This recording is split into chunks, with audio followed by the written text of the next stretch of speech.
My name is Jim Pruett, and I'm the owner of Pruett's Guns and Ammo.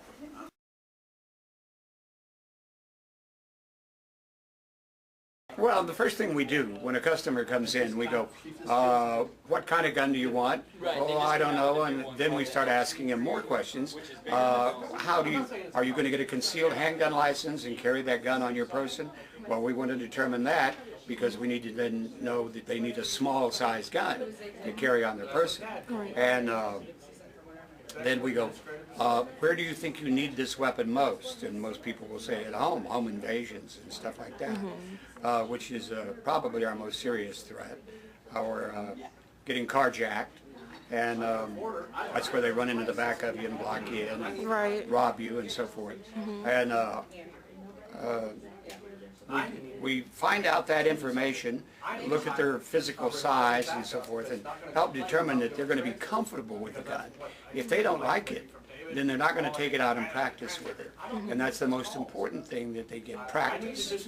And with whatever tool of defense they have, whether it's pepper spray, a knife, a pistol or a rifle or a shotgun, there are many choices. And we try to zero in on what they can handle easily, and that they enjoy shooting. Especially if it's a gun, they need to enjoy shooting it, so they will go out and practice.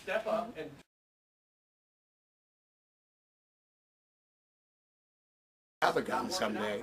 And then I got one when I was drafted in 1965 by the Army and sent to Vietnam, and I was given an AR-15, and which is an M16, and a free uniform.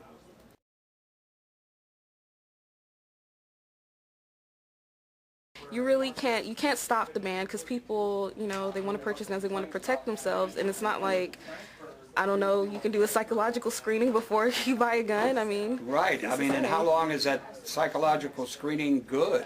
I mean, you have to ask yourself, do I have maybe a bug in my head or something that's growing, or a tumor or something? And then maybe you go off the cliff. Because even like quote-unquote rational people still pick up the gun and maybe in a fit of emotion or in a fit of anger decides to shoot somebody, just like with the football player. I mean, you just really never know. You just don't know.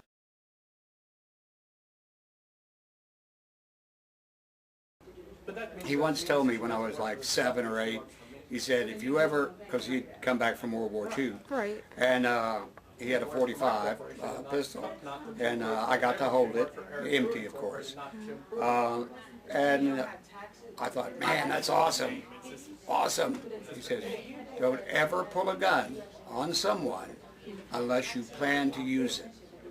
If you're pulling it to make them as a threat or something like that, he will make you eat that gun. And then I'm thinking, at 7 years old, how could you eat a gun?